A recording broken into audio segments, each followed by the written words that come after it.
One of my favorite quotes, it keeps coming back up to me, is from Warren Buffett, where he says, I'm a better businessman because I'm an investor, and I'm a better investor because I'm a businessman. I think that Yeah. applies to everything that we do in our field of work, right? If I become a better data analyst, I become better at discovering needs, at coming up with strategy, and vice versa. So it all connects together. And Yeah. while part of me believes that there's some advantage to becoming more specialized in terms of producing better and better output for our clients, I think you also have to have the cross Mhm. pollination.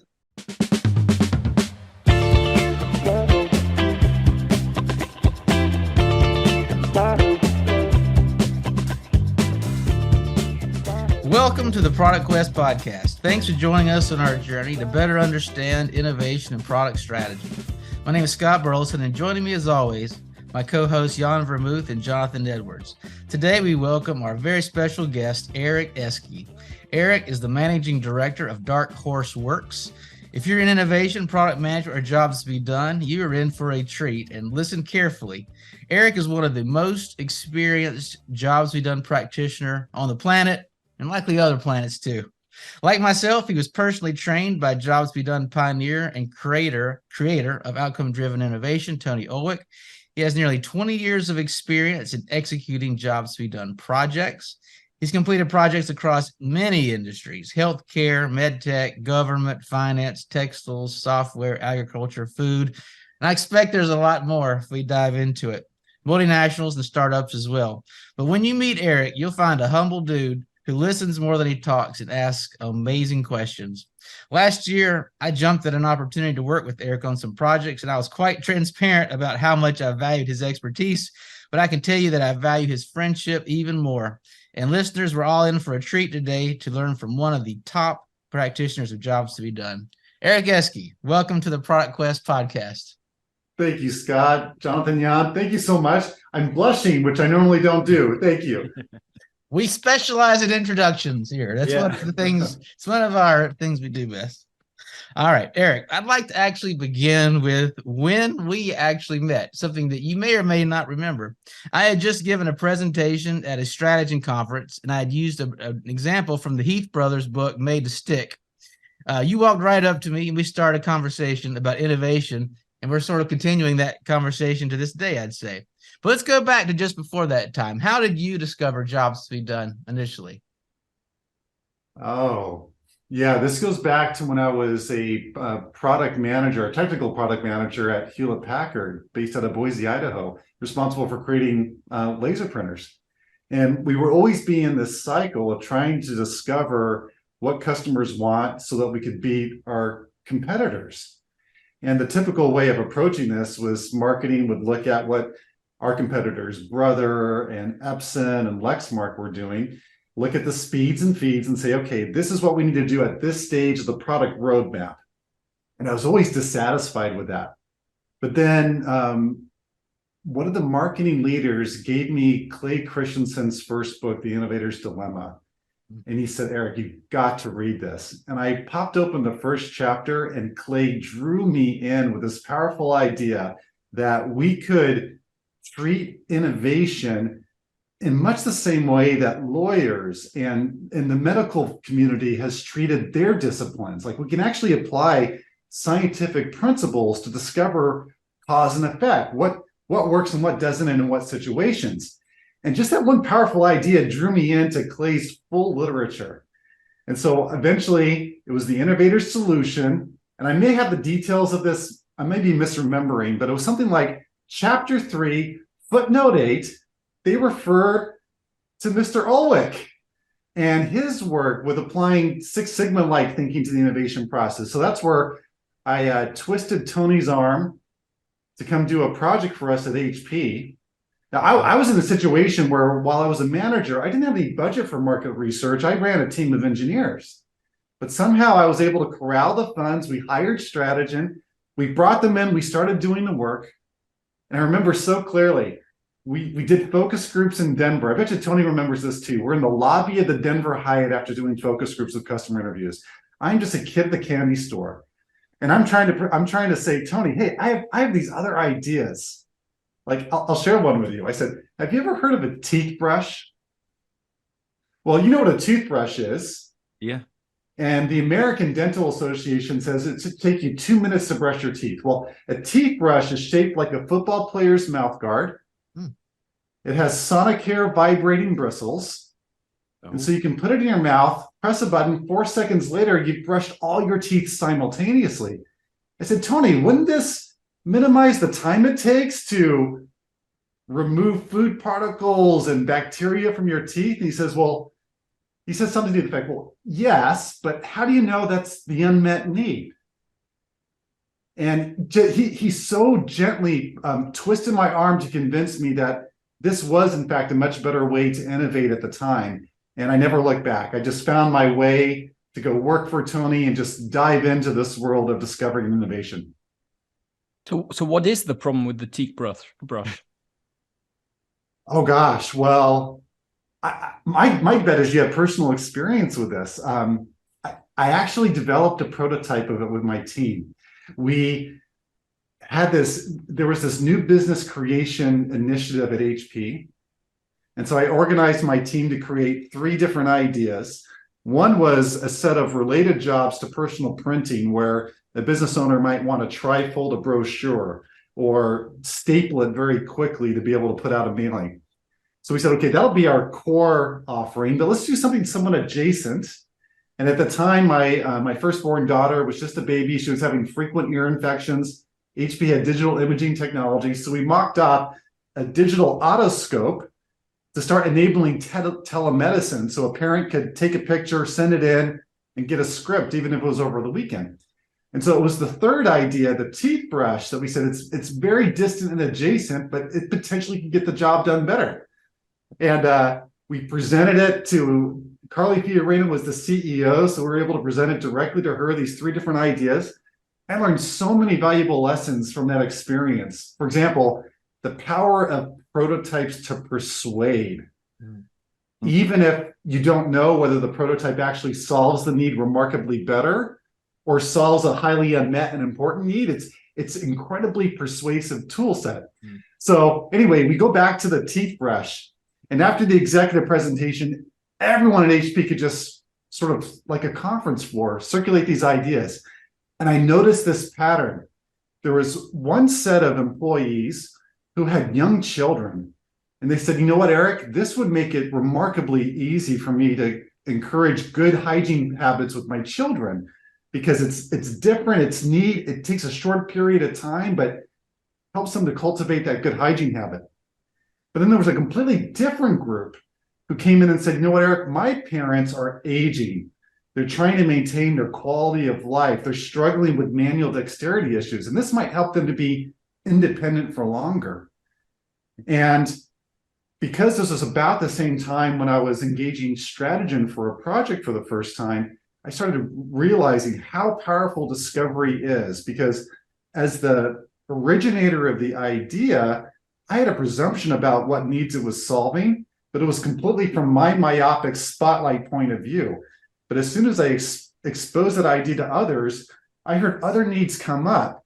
And then it really stuck with me. Well, if we just flip the process on its head and discovered the needs first and all the needs, then we would come up with an even better product at the start. So, Jonathan, it's funny because I never did do the study into dental hygiene or teeth cleaning, so I don't know what all the needs are. But that one experience proved to me there were needs that I didn't consider, but we could have discovered them beforehand. Yeah. I think there is, this is super interesting, but I think there is a distinction in there that comes so naturally down that you're speaking with, but this distinction between a solution, a prototype or a thing, and the need. And I think that is like, I'm struggling more and more, I feel like, to explain that difference or get the idea of that across. Like, when do you think that happened? I think Jobs Beyond is great at trying to making this explicit, but yeah. So how do you deal with that? I feel like there is a lot of, it's very difficult to grasp your head around. There is a difference between needs, and you can discover them independently of a thing. Yes. I wish I could remember the philosopher's name. I can find it and send it to you afterwards. Please do. So he's a Stoic philosopher. He's very well regarded. And in one of his books, he talks about this phenomenon that he calls a chain of desire. In other words, we want this because it gives us this, because ultimately we want this. And so he tells a very simple story, but it starts to illustrate a distinction between different links in the chain. He says, I want to find my car keys because I want to get into a car to drive into a restaurant to order and eat a meal to satisfy my hunger. And so what he does is he says, well, in that long chain of desire, what we have are two different types of desires. They're instrumental desires, meaning I want them because it gives me something else that I ultimately want. And then he says at the end, there's this terminal desire, which is I want something just because I want it. So when you ask the question, well, why do you want to satisfy your hunger? Yeah. You kind of get stuck and you start getting into the circular loop. But anywhere else in the chain, you can always say, well, it's because of and in service of. And he says these chains end up being incredibly complex, right? It's not just a linear set of links, but it could be multiple links like chainmail coming into the central nodes and a node kind of expanding to others, but they all eventually ladder to these terminal desires. And what I've started doing as a habit is to say, given a new job domain in which we want to innovate, let's try to articulate what that chain looks like. Yeah. From the consumption elements of this is the particular product or service I'm using today, and that's just a means to satisfy some goals, and it's in service to some ultimate ends. And what I find is that if you can just visualize that and see it, all of a sudden you can start to see where in the chain it's going to be most fruitful to focus our effort. You don't know how much I appreciate that you said that's a philosopher that gave you that idea. That's where I'm coming from. And I have a hunch, but I'm not 100% sure. So I don't know. I love this, but I think that's perfectly right. It's this distinction between kind of things are means, you want them because you want something else. And a thing is usually not like a goal in itself, but a job kind of is, it depends probably how you define it, but they tend to be things you want for the sake of it themselves, or they are in a chain of, at the end, there is something like that. Yes. Yeah. Yeah. Okay. Yeah. Sorry. Let's not get too much into this. That's exactly the kind of thinking that I think when you're immersed in the jobs you've done world, you get there. I don't know if it's a personality type or an aptitude. I don't know what it is, but this whole, as you described, this chain of needs or chain of jobs and solutions. And one of the big ahas for me, well, initially it was like, well, you gotta have jobs be solution agnostic. But then I was like, wait a minute, it sort of depends on your perspective. It's a totally legit job, find your keys. But then that's also a solution to something else. So it was at some point, this idea of job agnostic, to me, it's sort of like it depends on your perspective as opposed to some absolute. I think there are maybe a couple absolutes, but for the most things, it's a solution to something else. Similar to you, Eric, reading the Innovator's Dilemma, it didn't lay out the jobs thinking for me, but it sort of set that something in the foundation. It's something in that I would have difficulty describing, but similar to you, Innovator Solution sort of, and finding Tony's work. And then even, figuring out how to work with strategy and get all that, very similar path. So back to when you got started though, doing do you remember your first project and like interviewing customers? What did you find challenging about getting up to speed as a practitioner? I was so unskilled in the beginning because I came from an mechanical engineering background, but had also gotten an MBA. Mm-hmm. And my very first project was with Washington Mutual Bank. Now they've since gone belly up. And I remember this was at the verge of this idea of digital banking. And so they did have online interactions for the demand accounts, like checking and savings, but they were thinking of like, well, how do we ensure privacy and security? Like, do we have fingerprint readers on people's desktop computers at home to ensure security? So I remember being paired with Christine Cordes. She was formerly with Microsoft. She was with Strategen for a small while. She was extremely well experienced in research. And I remember being thrown in and doing my first interview and basically asking whatever question came to my mind, thinking that the job of a facilitator was just to ask the questions, right? But Christine approached it completely differently. She's recognized the job of the facilitator is to produce really great answers.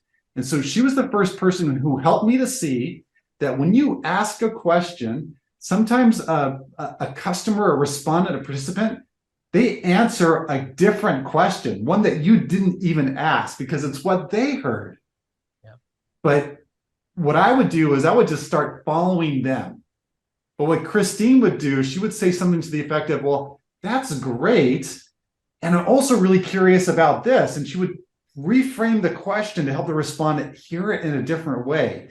And she was patient. She was systematic. She was generous and kind, but she was completely committed to what she was trying to produce, which was, I need a particular answer to this question, which is, in this part of the timeline, what are your unmet needs? And I learned so much from her that I kind of credit the jumpstart in my way of thinking of, oh, I need to master the skills of market research in order to further master the skills of innovation. It started with her example. Yeah.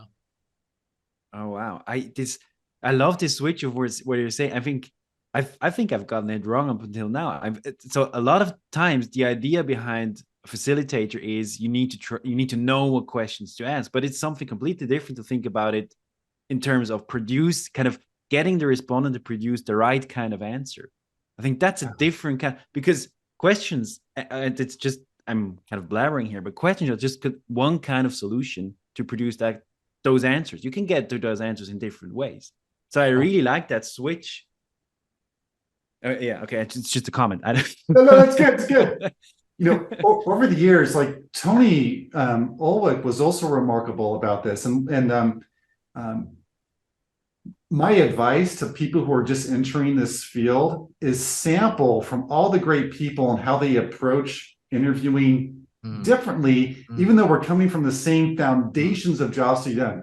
So if you listen to an interview from like Bob Moesta, for example, he's engaging, he's infectiously curious about different spaces, and he'll follow threads all the way to the end.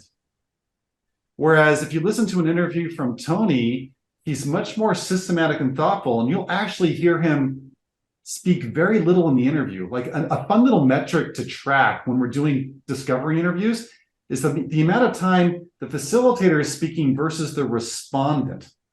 And in Tony's case, he's very careful and parsimonious with his words, but because the questions he's asking are so precise and his listening is so fine-tuned, he can capture a wealth of needs, even as the respondent is telling a story.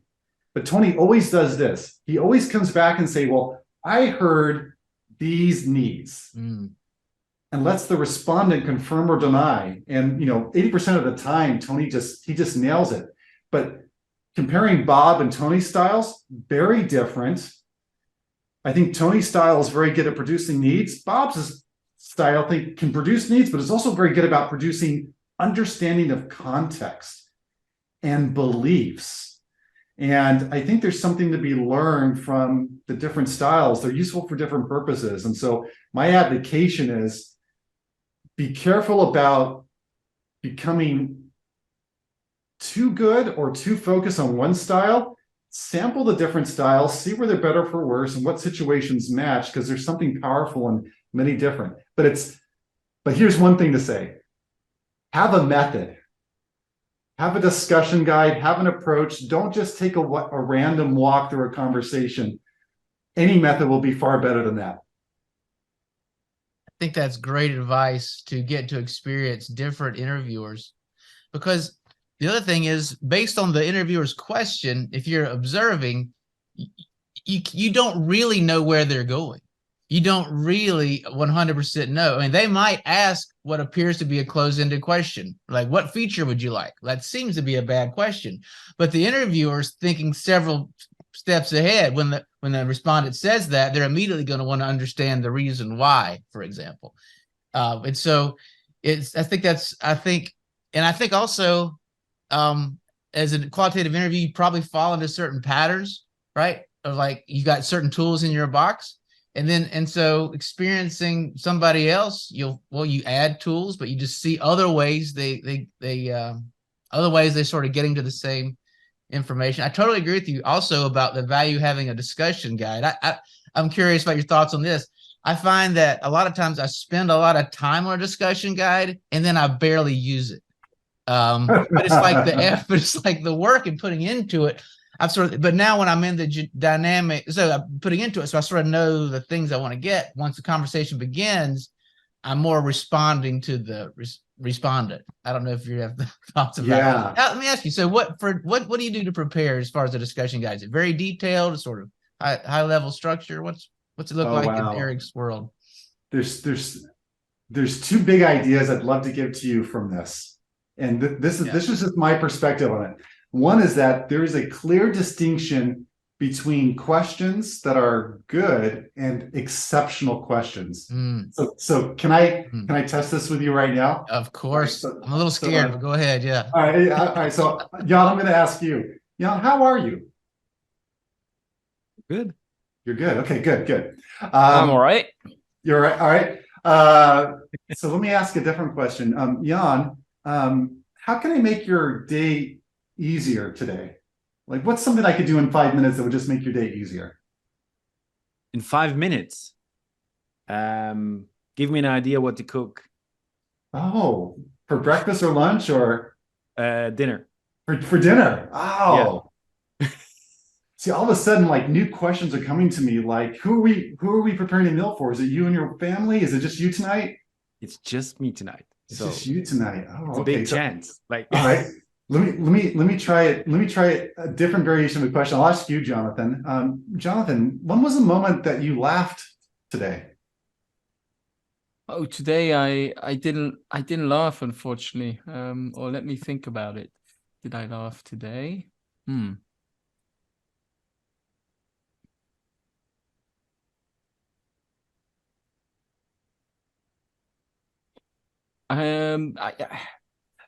Maybe the last time I laughed today, I was mainly working and alone, so I didn't have much opportunity to laugh.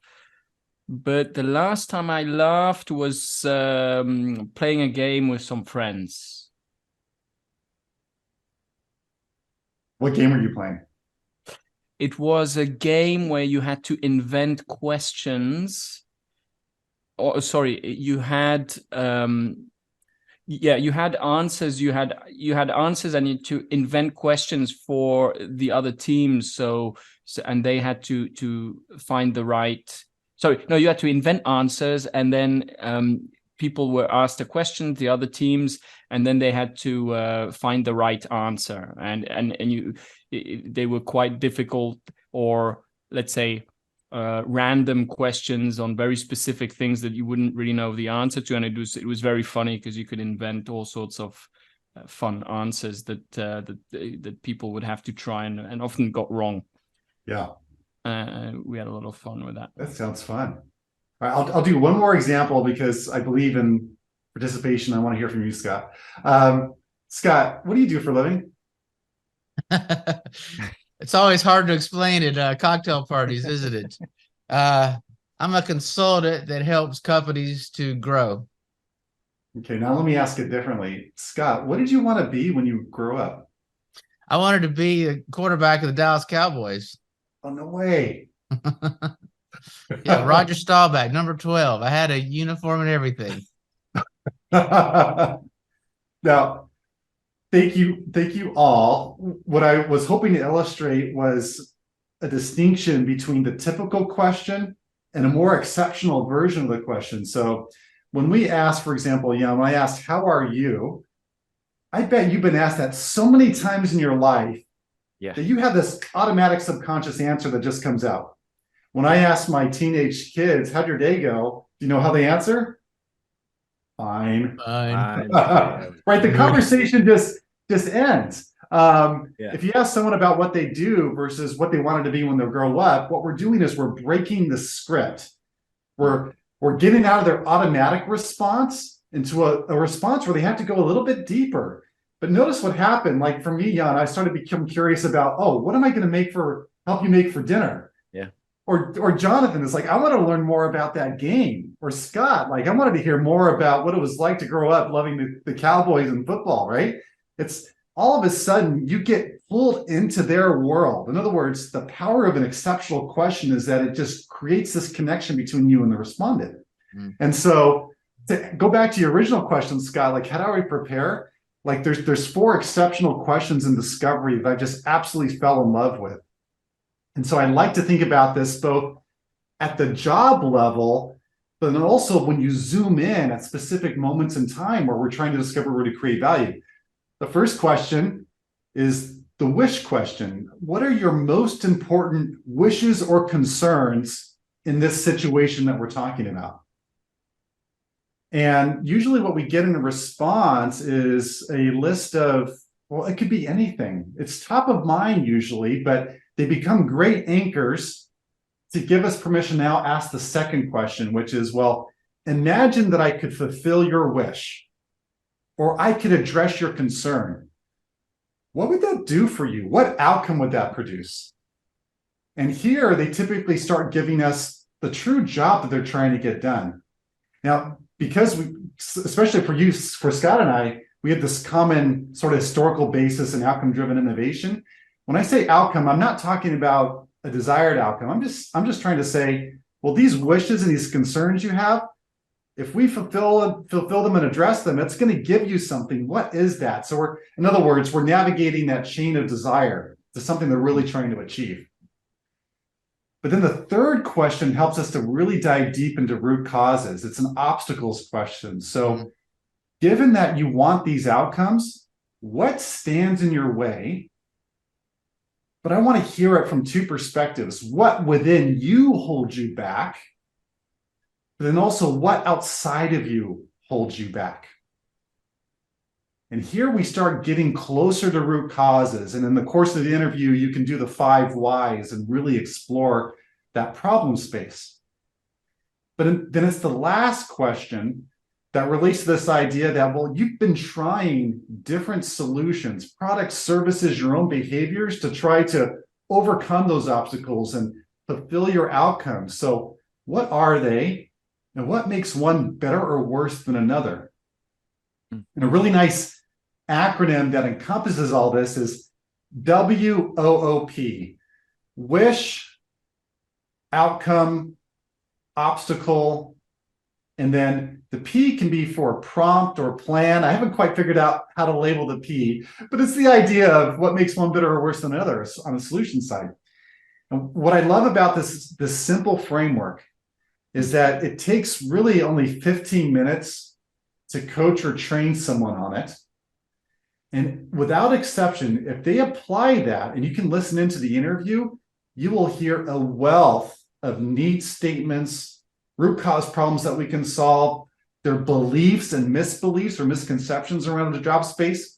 And while it doesn't necessarily always have the precision of what outcome-driven innovation would say, like, tell me what's time-consuming, tell me what problems you want to avoid, you still hear that in this framework, and it's extremely easy to teach someone to apply in just a few minutes.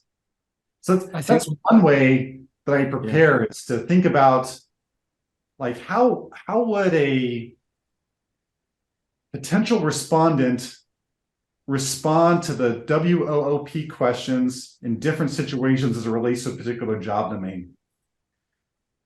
There's 2 other things I want to share with you around this idea of preparing for an interview, but let me pause there to give you a chance to react and follow up. Well, I just want to say that I think that's a very, very nice way of presenting it. I really like it, and I'll definitely remember the WOOP framework. I think it's a really it's very simple, and I think it makes a lot of sense. I maybe just wanted to clarify so what is the difference between a wish and an outcome for you? I think I know, but I just wanted to make sure I understood that a bit better. What is the wish and the outcome? What's the difference? Well, like if we were to make this concrete, let's pick a job domain. What job is currently on your mind that you might like to explore?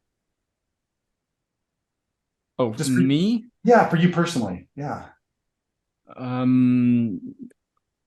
Well, I have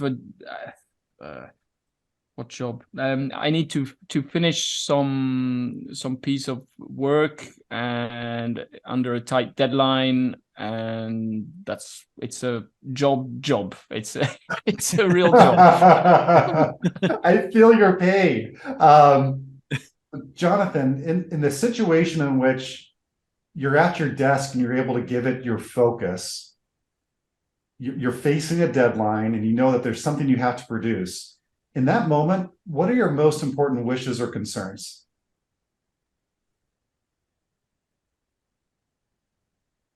Well, I mean, my most important wishes are that I want to do a good job within the time frame and not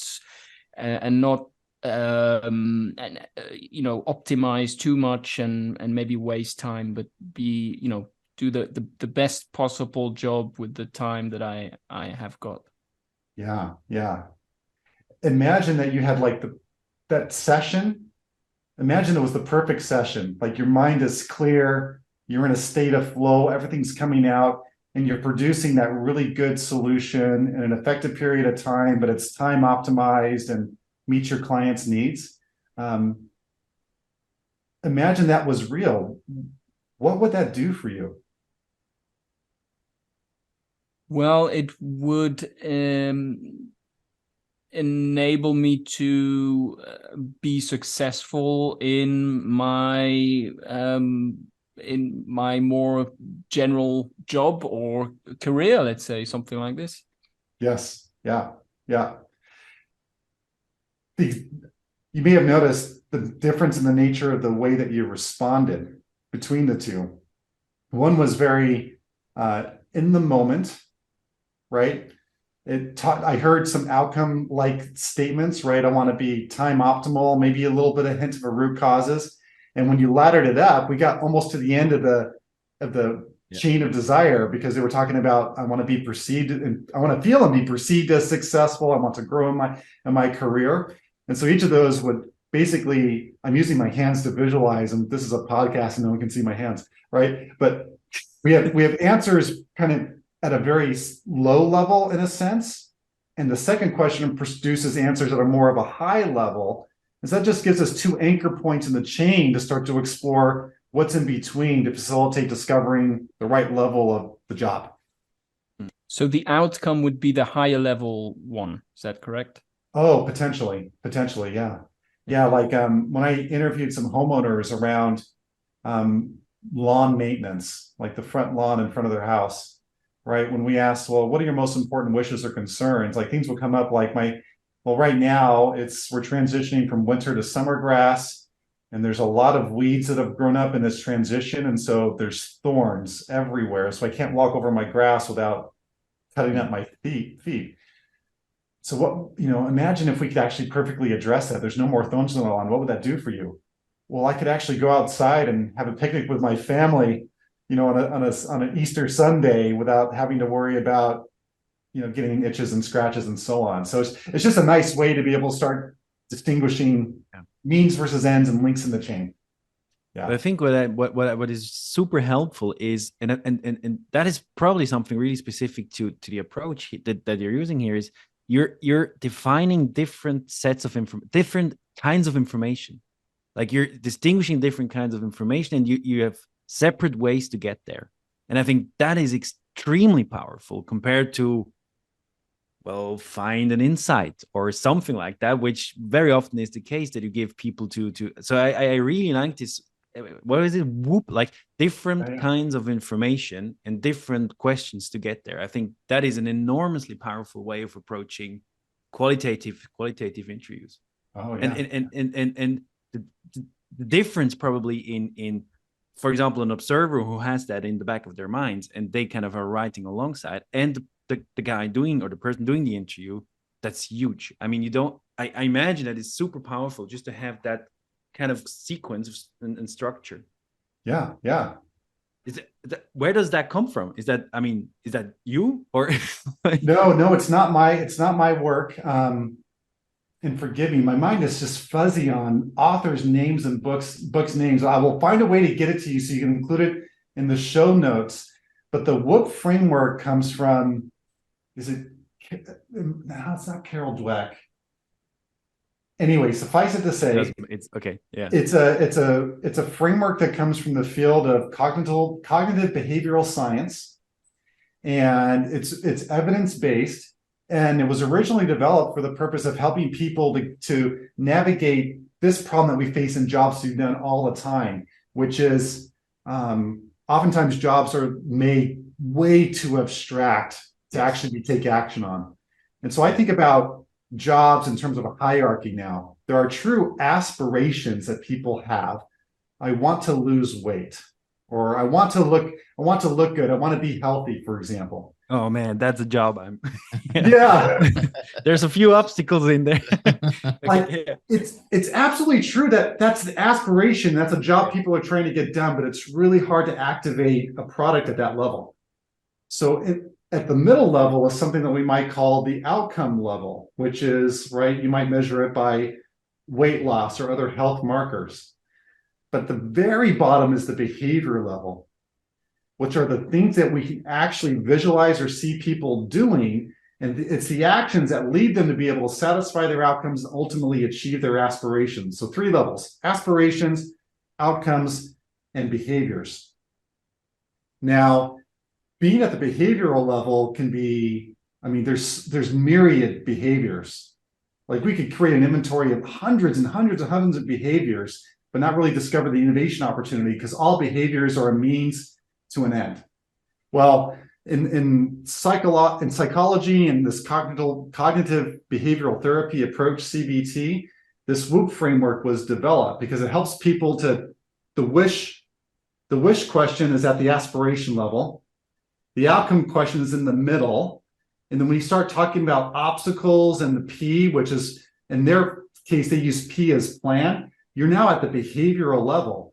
So if I want to be healthy and I can measure that by, I'd be losing weight, then the things that I can actually do to lose weight right now might be to go walk 10,000 steps. Yeah.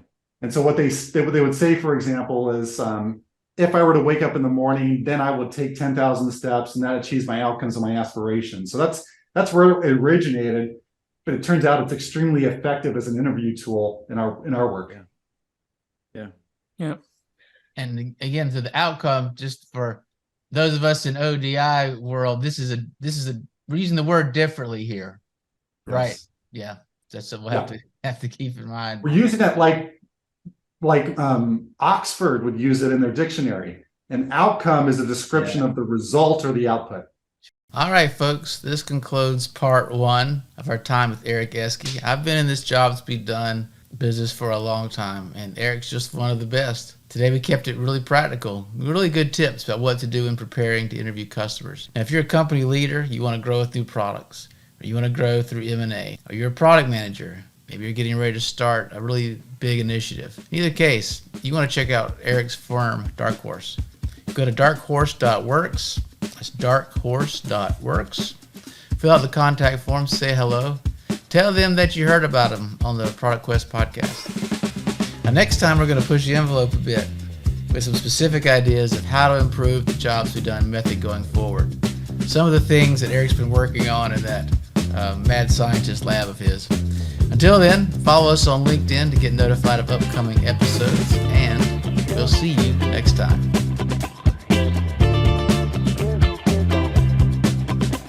What a remarkably handsome group of young men. It's awesome. I always start with a compliment. That's very nice.